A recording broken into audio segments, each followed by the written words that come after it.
आज का जो टॉपिक है वायुमंडल से रिलेटेड है और इसमें है स्थानीय पवन। इसमें हम आज पढ़ेंगे कि स्थानीय पवन किन्हें कहते हैं, किन किन जगहों पर किन किन नामों से स्थानीय पवनों को जाना जाता है, कैसे उत्पन्न होती हैं ये।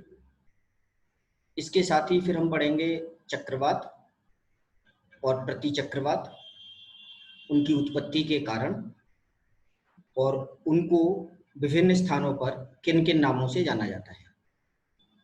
इसी के साथ फिर हम पढ़ेंगे वायु राशियों के बारे में, यानी एयर मासेस के बारे में, और वाताग्र यानी कि जो एयर फ्रंट बनते हैं वायु राशियों के मिलने से। और फिर कुछ जानकारी हम प्राप्त करेंगे आज बादलों के बारे में, क्लाउड्स के बारे में, बादलों का निर्माण और उनका वर्गीकरण। थोड़ा रिमाइंड करा दूं मैं आपको, रिकैप करा दूं चीज़ों को कि वायुमंडल में हमने वायुमंडल की संरचना पढ़ी है, इसके घटक पढ़े हैं, तापमान को निर्धारित करने वाले कारक पढ़े हैं, तापमान विलोमता हम पढ़ चुके हैं, विभिन्न स्थानों पर जो तापमान है धरती पर उसका वायु दाब के साथ रिलेशन पढ़ चुके हैं हम, वायु दाब और वायु दाब पेटियों को समझ चुके हैं, और दुनिया में जो वायु दाब पेटियां हैं उनका निर्माण किन कारकों पर निर्भर करता है, और फिर जो पूरी दुनिया में इन वायुदाब पेटियों के कारण जो पवन चलती हैं जिन्हें हम सनातन पवन या ग्रहीय पवन अथवा प्लेनेटरी विंड कहते हैं, इनको हम पढ़ चुके हैं। अब हम आज इसमें पढ़ेंगे स्थानीय पवन, लोकल विंड्स, यानी कि जो पवन पूरी दुनिया में निश्चित दिशाओं में साल भर चलती हैं उन पवनों को तो हम कहते हैं सनातन पवनें, यानी हमेशा चलने वाली पवनें। लेकिन एक क्षेत्र विशेष में चलने वाली पवनों को स्थानीय पवन या लोकल विंड्स कहते हैं। ये जो स्थानीय पवन है ये भी 1500 किलोमीटर के क्षेत्र में चलती हैं। छोटा क्षेत्र का मतलब कोई बहुत छोटा क्षेत्र भी नहीं होता, लेकिन पूरी धरती की तुलना में, पृथ्वी की तुलना में ये स्थानीय है। तो स्थानीय पवनों में पहले तो दो प्रकार की पवनें, एक तो घाटी समीर और एक स्थल समीर। समीर यहाँ पे पवन के लिए, हवा के लिए शब्द है, प्रयोग किया है। अंग्रेजी में इसके लिए हम ब्रीज इस्तेमाल करते हैं। घाटी समीर यानी वैली ब्रीज। तो ये जो मैंने डायग्राम बना रखा है इसमें घाटी समीर के दो डायग्राम हैं, एक रात के समय और एक दिन के समय। तो मैं इसे आपको दिखाने की कोशिश करता हूँ पॉइंटर के माध्यम से। ये रात के समय चलने वाली घाटी समीर है। रात के समय क्या होता है कि जो घाटी है, एक तो पहाड़ की चोटी और घाटी, तो घाटी का तापमान अपेक्षाकृत ज्यादा रहता है और चोटी का तापमान कुछ कम हो जाता है, जिससे चोटी की हवा ठंडी होकर के भारी हो जाती है और वो भारी हवा नीचे घाटी की तरफ आती है। इसको कहते हैं घाटी समीर, यानी चोटी से घाटी की तरफ चलने वाली हवा घाटी समीर कहलाती है। ये रात के समय चलती है। दिन के समय विपरीत परिस्थिति रहती है, चोटी जल्दी गर्म हो जाती है और घाटी देर में गर्म होती है, यानी घाटी अपेक्षाकृत ठंडी रहती है। इसलिए घाटी की गर्म हवा चोटी की तरफ ऊपर उठती है और दिन के समय इसका प्रवाह उल्टा हो जाता है, यानी घाटी से चोटी की तरफ चलने लगती है। तब इसको भी हम घाटी पवन या घाटी समीर कहते हैं, लेकिन ये उल्टी है। तो बस आपको जो याद रखना है कि रात के समय घाटी समीर चोटी से घाटी की तरफ चलती है और दिन के समय घाटी से चोटी की तरफ चलती है। इसके तमाम उपयोग और नुकसान हैं, यानी कि जो पहाड़ों पे जो लोग रहते हैं वो इनको महसूस करते हैं। कि मतलब ठंडी हवा रात के समय घाटी की तरफ आ जाती है और गर्म हवा दिन के समय चोटी की तरफ आती है। तो ज़्यादातर जो पहाड़ों में बस्तियां बसाई जाती हैं, खेती की जाती है, वो घाटी में नहीं होती, चोटी की तरफ होती है, जिससे कि ना ज़्यादा गर्म ना ज़्यादा ठंडा महसूस हो, और इन घाटी समीरों को देखते हुए ही बस्तियां बसाई जाती हैं। तो एक स्थलीय या स्थानीय जो पवन हुई वो घाटी समीर हुई। अब यहाँ पर दूसरी जो स्थानीय समीर है उसे हम कहते हैं स्थलीय समीर, यानी लैंड ब्रीज। ये भी बिल्कुल दिन और रात में अलग अलग तरीके से बहती है। रात के समय जमीन जल्दी ठंडी हो जाती है और समुद्र देर में ठंडा होता है। तो धरती के ऊपर यानी लैंड के ऊपर, स्थल के ऊपर जो वायु है वो ठंडी हो जाती है, जिससे उसका दाब बढ़ जाता है, और सागर के ऊपर की वायु हल्की होने के कारण उसका दाब कम हो जाता है। इसलिए रात के समय स्थल से और समुद्र की तरफ हवा चलती है। दिन के समय बिल्कुल उल्टा हो जाता है, स्थल के ऊपर का भाग जल्दी गर्म होता है, इसलिए यहाँ पर दाब कम हो जाता है, और सागर के ऊपर धीरे धीरे तापमान घटता है, इसलिए यहाँ दाब अधिक रहता है, और दिन के समय सागर से लैंड की तरफ हवा चलती है। तो इन दोनों को स्थल समीर या लैंड ब्रीज कहते हैं। ये भी बिल्कुल उल्टा है, रात के समय स्थल से सागर की तरफ और दिन के समय सागर से स्थल की तरफ। अब स्थानीय पवनों में कुछ नाम हम देखते हैं। पहले तो हम इनको दो भागों में बांटते हैं, एक तो गर्म पवन यानी वार्म, और ठंडी यानी कोल्ड। इन्हें अलग अलग स्थानों पर हम विभिन्न नामों से जानते हैं। तो इसमें एक तो है, पहले गर्म जो पवन हैं उनको समझने की कोशिश करते हैं। कुछ खास नाम मैंने यहाँ पर ये स्लाइड में आपके सामने रखे हैं। तो इनमें एक नाम है चिनूक। चिनूक उत्तरी अमेरिका में जो रॉकी पर्वतमाला है, रॉकी के पश्चिमी किनारे की तरफ तो सागर है, और पूर्वी तरफ यूएसए, अमेरिका और कनाडा है। तो रॉकी के पूर्वी ढालों पर यानी कि यूएस और कनाडा की तरफ सर्दी के दिनों में उन ढालों पर गर्म हवा चलती है। इन गर्म हवा को ही चिनूक कहते हैं। इससे बर्फ पिघल जाती है ढालों पर, उन ढलानों पर, और बर्फ के पिघलने से घास उग जाती है, जो चरवाहों के लिए, पशुपालकों के लिए लाभदायक होती है। इसलिए इस हवा को स्नो ईटर भी कहते हैं वहाँ पे, और पशुपालकों को इससे बड़ा लाभ होता है। तो चिनूक जो हुई वो उत्तरी अमेरिका में रॉकी के पूर्वी ढालों पर चलने वाली स्थानीय गर्म पवन। फोन है फ्रांस और स्विट्जरलैंड में जो आल्पस पर्वत है उसके ढालों पर चलने वाली गर्म स्थानीय हवा है। क्वेश्चन इनमें इसी तरह के आते हैं कि कौन सी हवा कहाँ चलती है और किस तरह की है।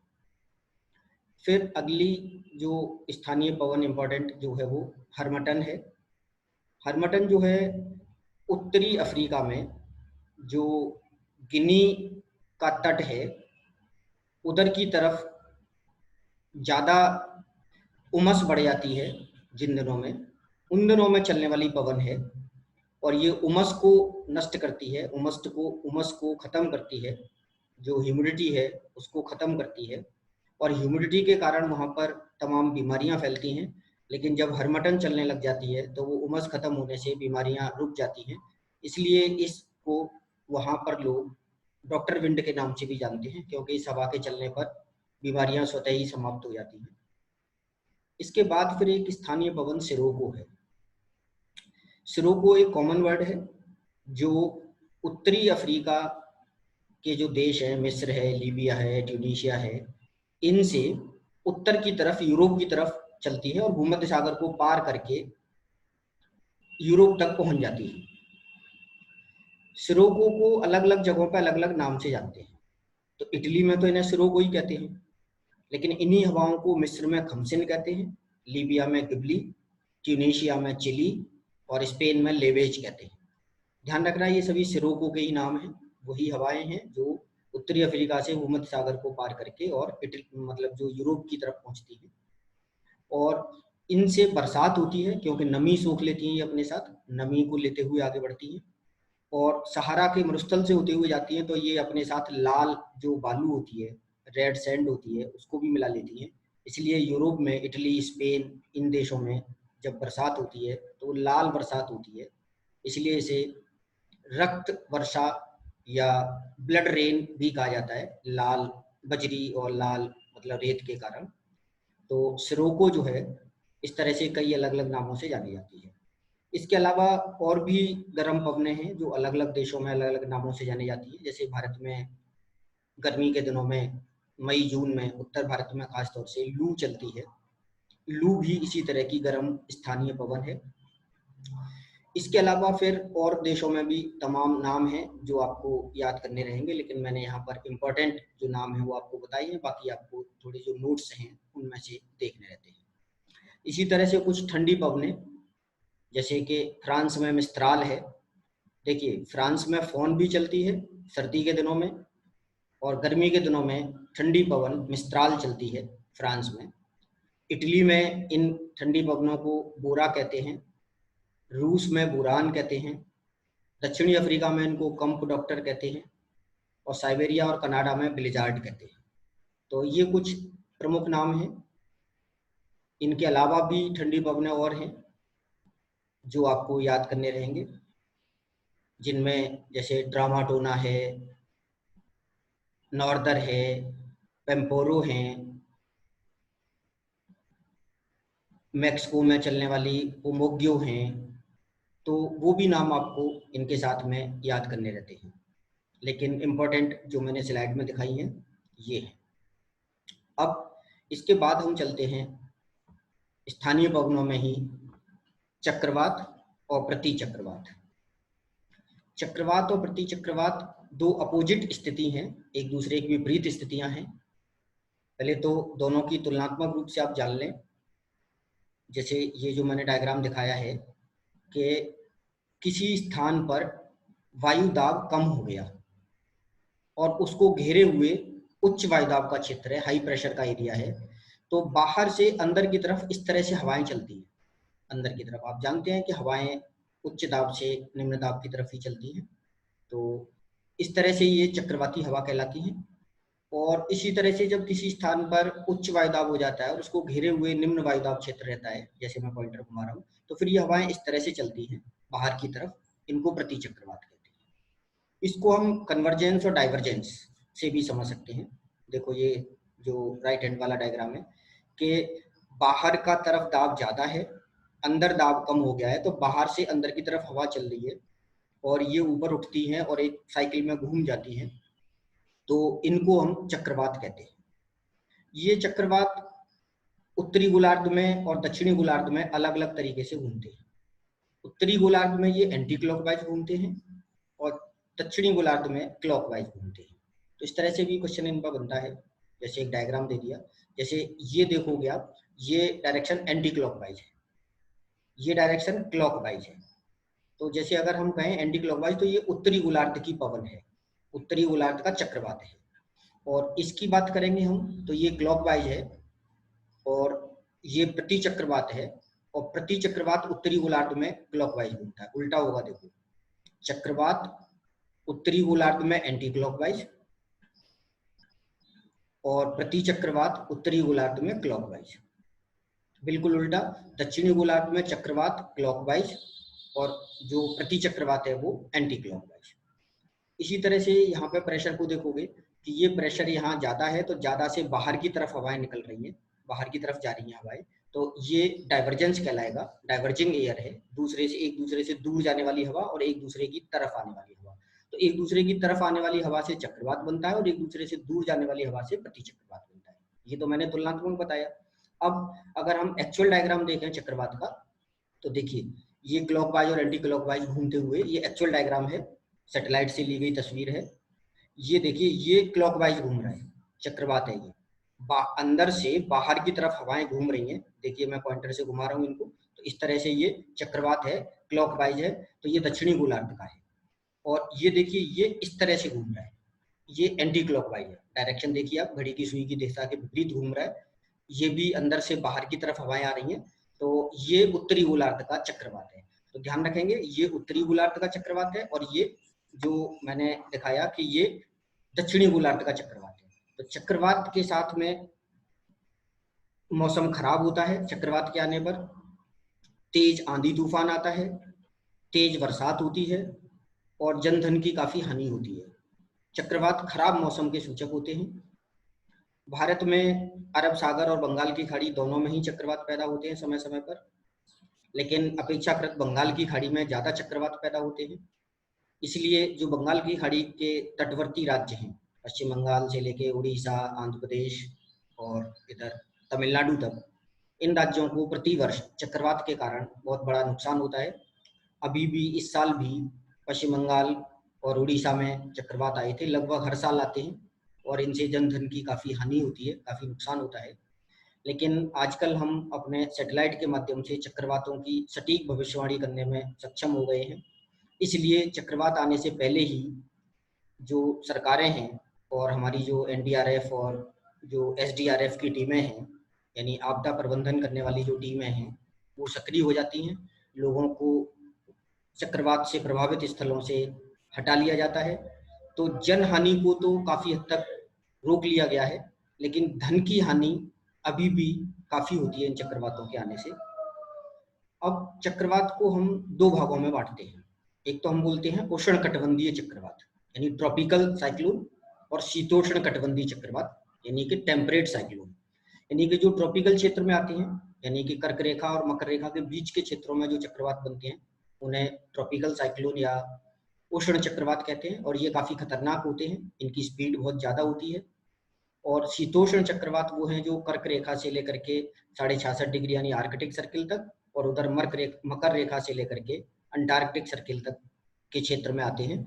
इनकी स्पीड कम होती है और ये अपेक्षाकृत कम नुकसानदायक होते हैं। तो जो उष्ण चक्रवात हैं, जैसा मैंने अभी बताया, ट्रॉपिकल साइक्लोन जो हैं, वो काफ़ी ज़्यादा नुकसान पहुंचाते हैं, और इनको अलग अलग जगह पर हम अलग अलग नामों से भी जानते हैं। तो जैसे बंगाल की खाड़ी में तो इन्हें चक्रवात कहते हैं, साइक्लोन कहते हैं, लेकिन इनको हम अमेरिका के तट पर जैसे कहें, यानी कि अमेरिका का जो पूर्वी तट है, फ्लोरिडा वाला तट जो है, मैक्सिको की खाड़ी की तरफ वाला जो तट है, वहाँ पर हम इनको टॉर्नाडो कहते हैं। और टॉर्नाडो बहुत ही शक्तिशाली होता है। ये देखिए, ये समुद्री जल को बहुत ऊंचाई तक उठा देता है। ये सैटेलाइट पिक्चर है, बहुत ऊंचाई तक फनल शेप में उठा देता है। तो ये टॉर्नाडो है, काफ़ी खतरनाक होता है। इसमें समुद्र का पानी घूम करके हवा के साथ, हवाओं के जो चक्रवात बनते हैं उनके साथ घूम करके सैकड़ों मीटर की ऊंचाई तक उठ जाता है, और फनल शेप में उठता है। ये जो फनल होता है,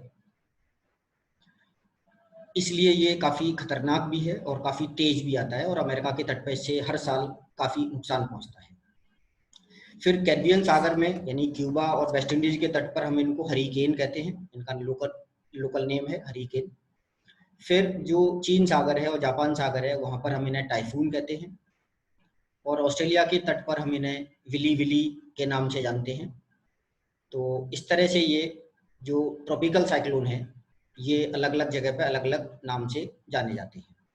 अब इसके बाद प्रति चक्रवात है। प्रति चक्रवात मैंने समझा तो पहले दिया था कि उल्टा है, बीच में उच्च वायुदाब क्षेत्र बनता है, उसको घेरे हुए निम्न वायुदाब का क्षेत्र बनता है, और अंदर से बाहर की तरफ हवाएं चलती हैं, और ये हवाएं भी घूम जाती हैं, जैसे इसमें घूम रही है, ये घूम रही है घड़ी की सुई की दिशा में, यानी कि क्लॉकवाइज डायरेक्शन में घूम रही है हवा। डायग्राम में देखोगे तो ये उत्तरी गोलार्ध का प्रतिचक्रवात है, और ये सैटेलाइट पिक्चर है इसकी। यहाँ पर ये हाई प्रेशर एरिया है और उसको घेरे हुए ये लो प्रेशर का जोन है, तो अंदर से बाहर की तरफ हवा है। सैटेलाइट पिक्चर है, एक्चुअल पिक्चर है इसकी। तो इस तरह से ये प्रति चक्रवात और प्रति चक्रवात बिल्कुल उल्टे हैं चक्रवात के। जैसे एक तो कंडीशंस, जो एटमॉस्फेरिक कंडीशंस हैं, वो विपरीत है, और दूसरा ये अच्छे मौसम के सूचक होते हैं। चक्रवात के आने पर बादल साफ हो जाते हैं, आसमान साफ हो जाता है, धीमी हवाएं बहने लगती हैं। इस तरह से ये प्रति चक्रवात बिल्कुल अपोजिट हुए। अब ये मैंने एक डायग्राम प्रति चक्रवात का दिखा रखा है, जैसे हाई प्रेशर और ये, तो उसी चीज को समझाने के लिए ये उत्तरी अमेरिका के ऊपर बनने वाला प्रति चक्रवात है। और इसमें ये कन्वर्जेंस और डाइवर्जेंस हवाओं को भी दिखा रखा है कि हाई प्रेशर से बाहर की तरफ हवाएं कैसे जाती हैं और कन्वर्जेंस में बाहर से अंदर की तरफ हवाएं कैसे आती हैं। तो ये कन्वर्जेंस और डाइवर्जेंस यानी कि हवाओं का मिलना और हवाओं का दूर हटना, जिसके कारण ये चक्रवात और प्रति चक्रवात बनते हैं। तो ये स्थानीय पवनों के बारे में कंप्लीट बात होती है। अब अगला टॉपिक हम इसमें देखते हैं वायु राशियां, यानी कि एयर मास, यानी कि वायुमंडल में एक जैसे गुणों वाली वायु का समूह, यानी कि जिसका तापमान लगभग समान हो, ह्यूमिडिटी लगभग एक जैसी हो, समान हो, उस समूह को वायु राशि कहते हैं। यानी एक जैसे गुणों वाली वायु जो किसी एक स्थान पर बहती है वो वायु राशि कहलाती है, एयर मास कहलाती है। तो ये वैसे ही डायग्राम में दिखा रखे हैं, जैसे ये एक कलर दिखाया है तो इसके एक जैसे कैरेक्टर समूह है, ये कोई दूसरा कलर है, तीसरा कलर है। तो दुनिया भर में ये वायु राशियों को मैप में दिखा रखा है। और संक्षेप में ध्यान रखें आप कि वायु राशि का मतलब होता है कि एक जैसे गुणों वाली पवन, मतलब वायु, जो कि एक किसी स्थान पर प्रवाहित होती है। और ये वायु राशियां महाद्वीपीय वायु राशि, महासागरीय वायु राशि दो भागों में बांटी जा सकती हैं। और इनको हम ठंडी वायु राशि, उष्ण वायु राशि के आधार पर भी बांट सकते हैं। तो इनके वर्गीकरण है, लेकिन आसान है। कहने का मतलब कि वायु राशि वायु का वो विशाल पुंज हुआ जिसका तापमान, आर्द्रता और भौतिक गुण, समरूपता दिखाई देती है जिनमें।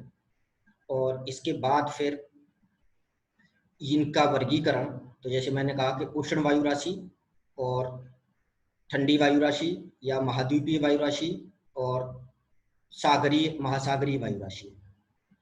अब ये वायु राशियां एक दूसरे से टकराती हैं, तो इनके एक दूसरे से टकराने से जो टक्कर वाली जगह होती है जहां पर दोनों वायु राशियां मिलती हैं, उस स्थान को हम कहते हैं वाताग्र, यानी फ्रंट। तो ये देखिए मैंने शीत वाताग्र और उष्ण वाताग्र, दो वाताग्र यानी कि दो फ्रंट यहाँ पे दिखा रखे हैं। जब एक ठंडी हवा, ये शीतल वायु है और ये गर्म उष्ण वायु है, जब ठंडी हवा उष्ण वायु की तरफ आगे बढ़ती है तो दोनों का जो मिलने का स्थान होता है ये वाला, ये शीत वाताग्र कहलाता है।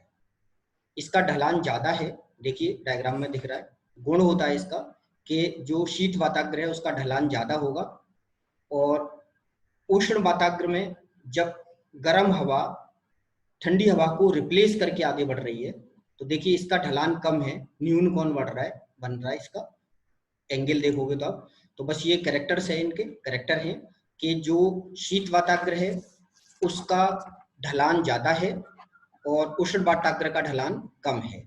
एक तो बात ये है।